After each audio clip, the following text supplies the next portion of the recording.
Welcome to episode 54 of the Autism Outreach Podcast. I'm your host, Rose Griffin. Today, we are talking all about autism assessment. If you've ever felt overwhelmed because you were testing a student for an evaluation and you had difficulty because a standardized measure was not complete, whether the student had difficulty sitting for the tasks or wouldn't engage in the testing materials, this is an episode you will want to listen to in its entirety. I am going to break down for you my top 5 tips and strategies for autism assessment. How do we get a robust assessment that is going to help us goal set for our students so that we have a step-by-step roadmap to help our students make meaningful progress. Let's get right on in to this episode. You're listening to Autism Outreach Podcast, a podcast full of ready-to-use strategies to help those with autism strengthen their communication skills. Here's your host, Rose Griffin of ABA Speech, a speech therapist and board-certified behavior analyst who shares tips you can use in your next therapy session. I'm so excited to be talking to you today all about autism assessment.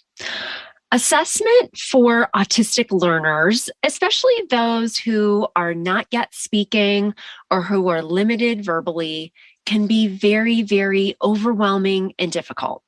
I know that I had a student that I was testing and they would not sit at the table.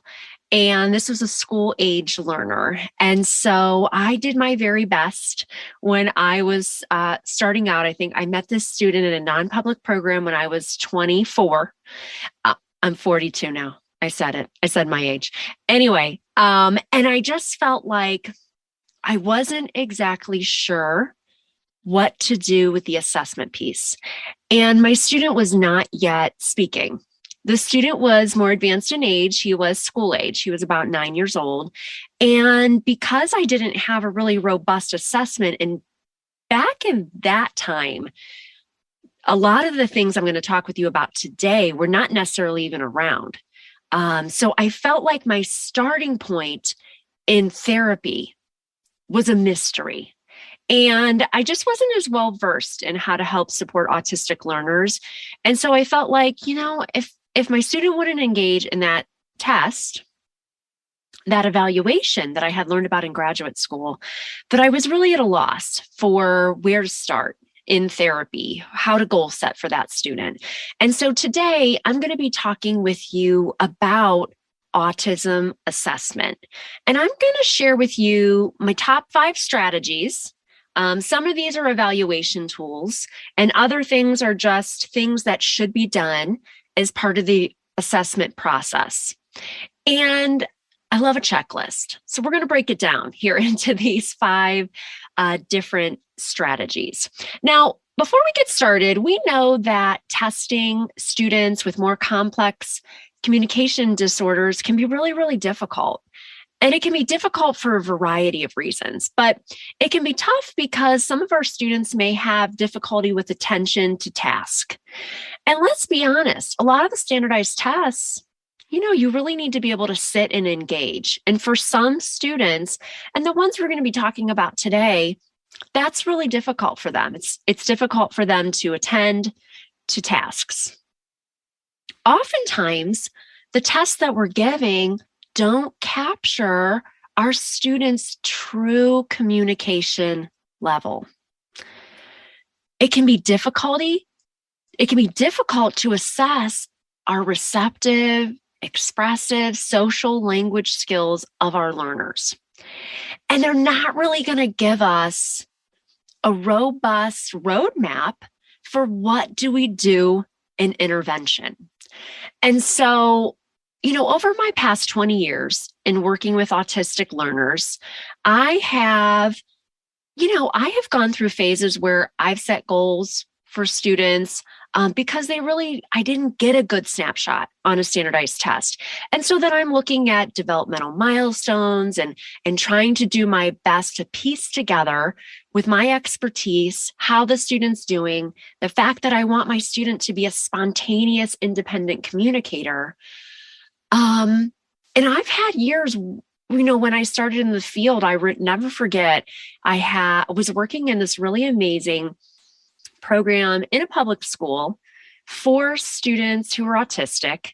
And it was kind of a consortium because we were located in a county public school program. And there were students from different schools within that county that were coming to this one hub school. And so we had a preschool class, elementary, middle school, and high school. And I was the speech therapist for this particular program. And I remember this is before the VB-MAPP came out, which has been helpful for me. And I'll talk a little bit about that today on the podcast. But I had set up a couple of my students with yes, no goals so that they would answer yes, no questions. Like, do you want this? And they would say yes or no. That was rough. That was a rough year because I didn't really realize, being so new to the field, that yes, no, being able to answer yes, no questions is really a higher level language skill. And, I was just trying my best. We obviously were working on with other things with students, but I really learned from that year. And when I learned about the different strategies that I'm going to share today, it really, really clarified things for me.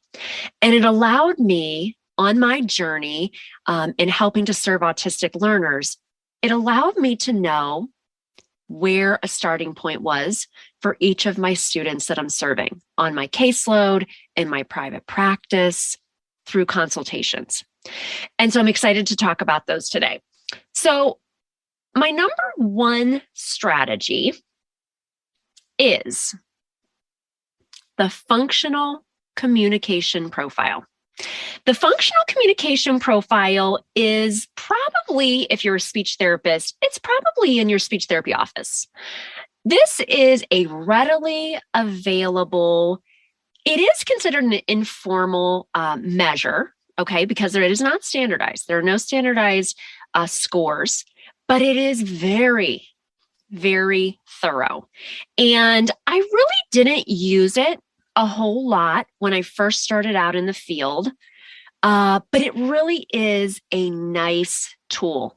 And I talk about it a lot more now because most of the people that I talk to that listen in are speech language pathologists. Now, not everybody. Thank you if you're listening, if you're a parent or a BCBA or a teacher, but I do have a lot of speech therapists that tune in. And so I do talk about the functional communication profile because it has really been a super helpful tool for me when I've been doing testing for students.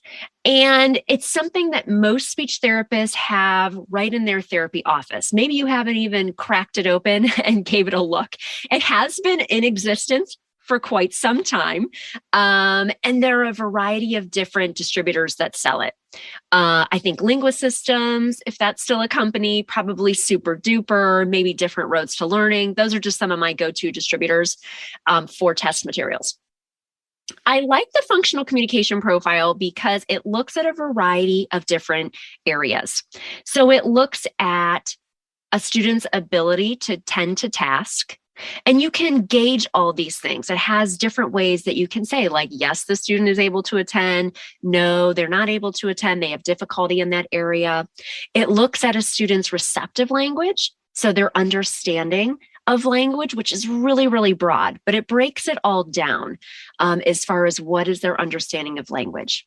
It looks at their expressive language, and we know that there's so many different things that can be covered under expressive language. Now, this is important too, because if you have students who are not yet speaking on their own, this will give you a really nice baseline measure of how our student is doing in these different areas of language. It looks at pragmatic or social language. So how is the student communicating with others? Are they communicating with others that are their same age in their classroom? Or are they not? Are they not yet doing that? That's all very, very important to think about. What is their overall speech like? If a student is communicating, what is their clarity of speech? If they're talking, can other people understand the words that they're saying? That's an important one. What is their, non-oral communication? Are they pointing? Are they gesturing? Can the student imitate? So it really does, in an informal way, give us information about a student's baseline level of functioning as far as communication is concerned. So if you haven't heard of that one, give that one a look. Functional Communication Profile Revised. I believe it's been revised. Yeah, revised. It's a good starting point. When I first started ABA speech, I didn't really talk about that measure a whole lot, but it is one that I like to discuss now because it's readily available for most speech therapists. So I like it. It's a good starting point for us. Okay, so that's the first thing that I wanted to talk about was the functional communication profile. The next evaluation tool that I want to talk about is the VB-MAPP. I love the VB-MAPP. If you haven't heard of the VB-MAPP, it stands for Verbal Behavior Milestones Assessment and Placement Program. Boy, that's a mouthful. So it was created by Dr. Mark Sundberg. And the purpose is to determine a child's skills and barriers in order to design an individual program that best fits the child. I first found out about the VB-MAPP when I was working down in Austin, Texas as an autism facilitator and support specialist. One of my very favorite jobs I've ever had. If you're listening in from Leander ISD, I miss y'all. I love that job because it was a 35 school district and I would do trainings every month for the speech therapists. And then during the rest of the month, I would go out and I'd visit teachers and speech therapists and I would help as a consultant. That's where I did all my hours to become a BCBA. And so I would go out and I would help school teams administer the VB-MAPP. I really loved the VB-MAPP and it really clarified some things in my brain for how I was going to be able to help my autistic students. I remember before I moved down to Texas, I read Mary Barbera's, Dr. Mary Barbera, my friend and mentor, her book, The Verbal Behavior Approach. And then I started learning about the VB-MAPP. And it kind of really streamlined my process in helping students who were autistic or students who had complex communication needs. Now, why I love the VB-MAPP, and if you're listening and you're a speech therapist, you absolutely can help give this assessment. Now, when I was working in a non-public program before ABA Speech got too busy, I would help give certain parts of the VB-MAPP. Right now in my school position, I work with a teacher who's very savvy and who understands the VB-MAPP as well. And so I have taken parts of it and administered it as well. It can be broken into different parts if the team is trained on the VB-MAPP. Now, if you're listening and you're like, Rose, I don't even know what the VB-MAPP is, but I'm kind of interested, or, I think I saw the VB-MAPP. I think maybe one of my kids is getting outside ABA services, and it was something that came across my desk. I would urge you, even if you're not instrumental in the administration of the VB-MAPP, the information that the VB-MAPP is going to give you is absolutely vital for goal setting. It looks at so many different areas. Just to give you a snapshot of it, there's a skills assessment, which is where you're going to get a lot of great information about a student's communication. It's broken into 3 developmental levels. A level 1 is 0 to 18 months. A level 2 is 18 to 30 months. And a level 3 is 30 to 48 months. In addition to that skills assessment, there's a barriers assessment, which looks at a student's behavioral barriers. And so sometimes our students, especially school age students, who I'm kind of focusing on today, school age students may engage in problem behavior that is a barrier to their learning. And so the VB-MAPP really looks at what are those behavioral barriers. Does the student have trouble attending to task? Does the student, are they prompt dependent? Are they waiting for somebody to give them a prompt to move on to the next area in the classroom? And it also has a transition assessment. So I've used all these different pieces and parts more as an administrator. So when we were helping school teams and parents talk about a student's services and what portion of the day should they be in general education classes, what portion of the day should they be receiving direct specialized instruction in a smaller classroom environment, I've used all the pieces and parts. So just so you can understand how comprehensive it is. But it does look at a student's ability to request, which, that's so important. Requesting shows us and allows our students to understand their communication is powerful. And if you've been a part of Help Me Find My Voice, my 5-hour ASHA approved autism course, you know that I've shared some videos of my students who I've met at a non-public program who were 8, 9, 10 years of age, had no way to communicate besides engaging in problem behavior across the day. Once I introduced the concept, and not just me, it's a team approach, obviously, to requesting with an AAC device, traditionally because these students were more advanced in age, did have some verbalizations, but their main form of communication was their augmentative communication device. When I introduced that and we had a focus on requesting, I absolutely saw my students flourish. And for the first time at the age of 9, the 2 students that I have videos of and Help Me Find My Voice, they were able to understand that their communication is powerful. If they say they want to jump on the trampoline, we're going to jump on the trampoline. If they say they want to take a walk or want to listen to music, we're doing it. And I hate the fact, it hurts my heart actually, that those students had to wait until 8 years of age or 9 years of age to feel like they could communicate with the world.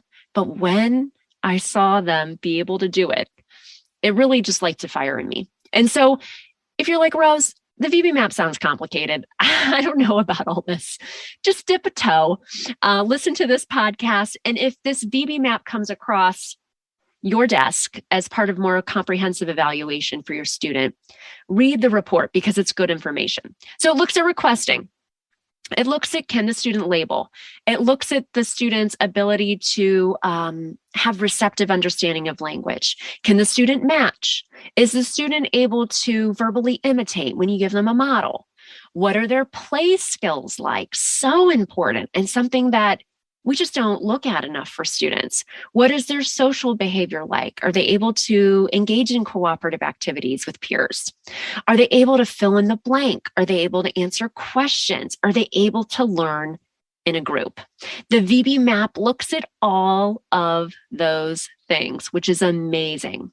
The VB-MAPP does use words that are more from the behavioral field. So it does use words like mand, tact, echoic, intraverbal, but don't let that scare you.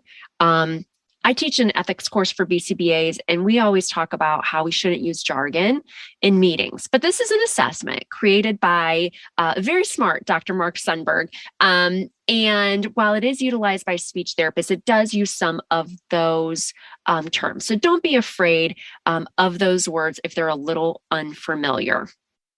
Manding, and it's not as easy as this, okay? So if you're a BCBA, don't come at me for simply kind of demystifying those words. But manding, we may use the word requesting, okay? A student wants something, they're motivated, they request it. Tacting, sometimes we use that word to mean labeling. I see something, I label it. Interverbals is either filling in the blank or answering a question. I say something, you say something, our communication message is different. And then echoics, our communication message is the same. Apple, apple. Those are the same. That could be considered an echoic. It's more complex than that, but that's a good starting point. And I talk about that a little bit more in Help Me Find My Voice too. So when I found out about the VB-MAPP, it really opened my eyes, because I felt like for those students who really, were not able to sit for a standardized test, I was able to really get a good snapshot of how they were currently communicating. And so I would urge you, that's my strategy number 2, is to learn more about the VB-MAPP. I talk about it in Help Me Find My Voice.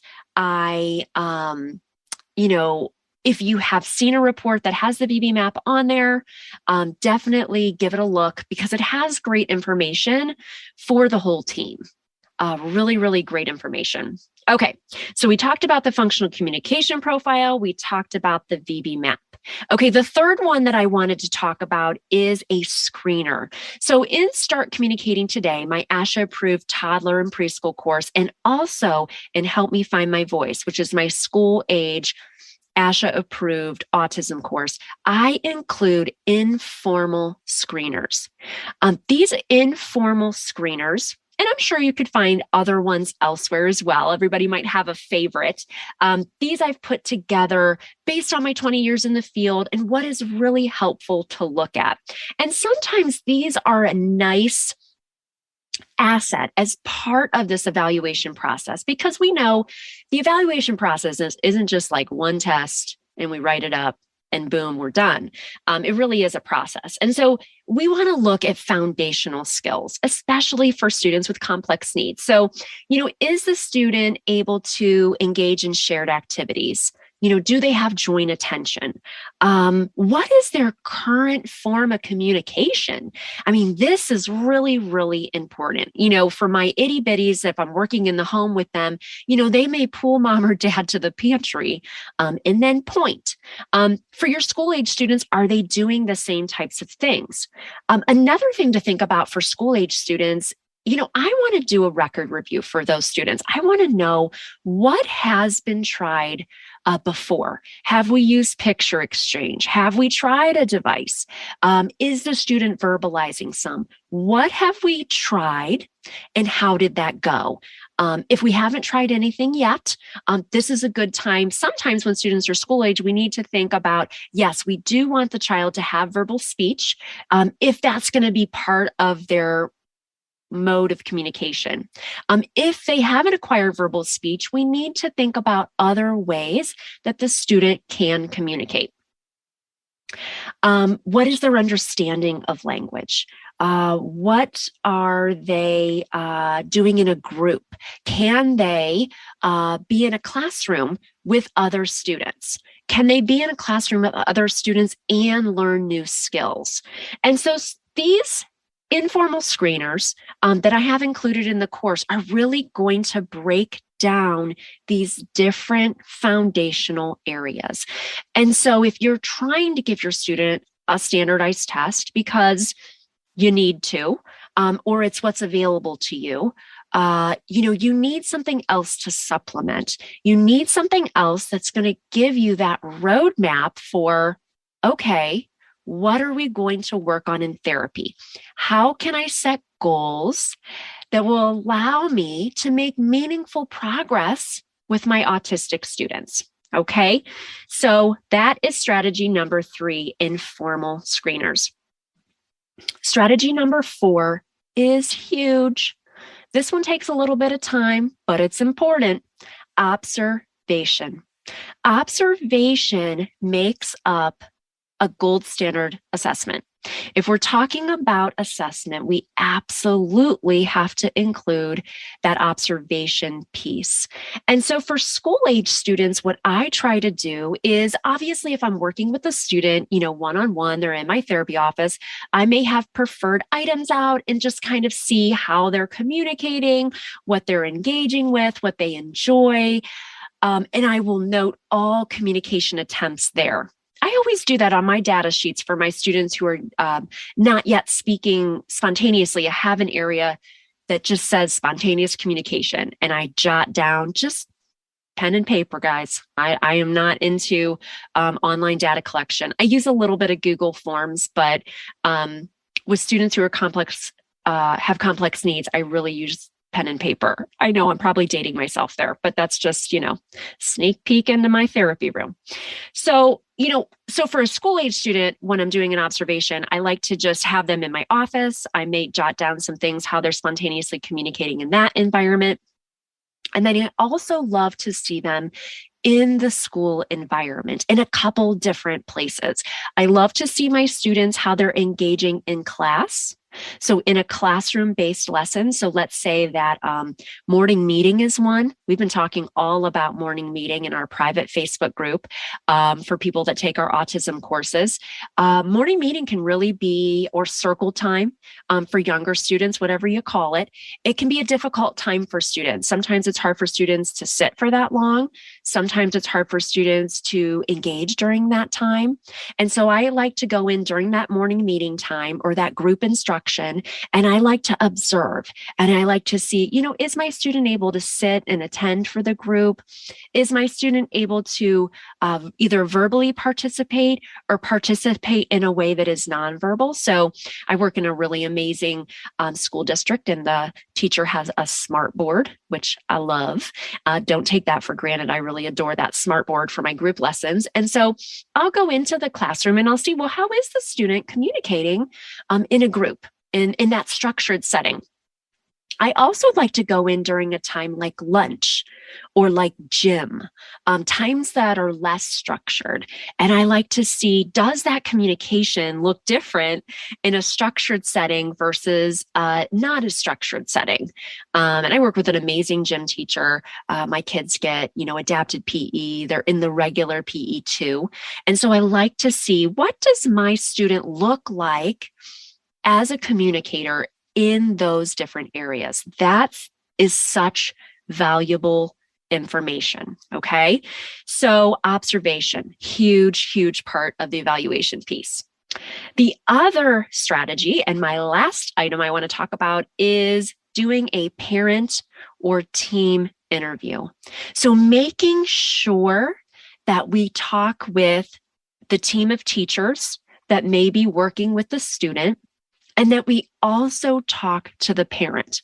Now, sometimes when I'm working in a school, I am not necessarily the case manager. It might be the teacher, and the teacher may send out some type of form that's going to get great information that's going to help me guide my evaluation. But I may also reach out to the parent and talk to the parent too. Every parent is going to have their own way that they want to communicate. Some parents want to be involved and they want to, hop on a call. Other parents may be better with email or filling out a questionnaire. And though it's important to make sure that we're understanding where the parent is coming from, what the parent's concerns are, and also what the team is seeing as far as communication too. So those are some very important strategies for autism assessment. I know that this assessment piece can feel very overwhelming because there's a lot of different pieces and parts. But I promise, once you start thinking this way and start streamlining your assessment for autistic students, you're going to feel so much better about your goal setting. And when you go to plan your therapy sessions, you're going to take that mystery out of it. It won't be guessing about what our students need. You will know what they need. So to recap what we talked about today, working with students who are autistic, it can be difficult to provide a robust assessment because sometimes it's hard for our students to engage in the evaluation tasks that we're presenting. And so we want to think about the functional communication profile, an informal measure that can give us great information. We also want to think about the VB-MAPP. Either we are going to help as part of the team to provide the VB-MAPP assessment, or maybe the VB-MAPP has already been done. for our student. And we are going to look through that information because it's invaluable. It's amazing information that we can include when we're planning sessions and IEPs for our students. We're also going to think about informal screeners. If you're a part of Help Me Find My Voice or Start Communicating Today, you will have access to informal screening. The informal screener for our school-age course, Help Me Find My Voice, is new. It's brand new. I just added it. So I'm excited to be able to share that with you. And that's going to give us great information about foundational skills for our students. We also want to observe. Make sure you observe the student in your therapy room, the student in a structured setting like morning meeting or a group, and then also a less structured time like lunch or gym to see how the student is communicating in those different environments. And the last strategy is to have communication with the team, with parents and other providers that are a part of the team. If we think about all of these areas, we can really have a great roadmap to help our student, to goal set, to plan functional goals, to help our autistic students make meaningful progress. As always, I'm super happy that you're here. You will see links in the show notes to learn more about joining us in our school-age autism course, Help Me Find My Voice, and also in our toddler and preschool course, Start Communicating Today, where you can snag those informal screeners. See you next time. Thanks for listening to Autism Outreach. If you enjoyed the show today, make sure to subscribe so you don't miss an episode full of actionable strategies you can use in your therapy room. Write a review too. That would mean so much to me. I always love hearing from you. Have a specific topic that you want included on a future show?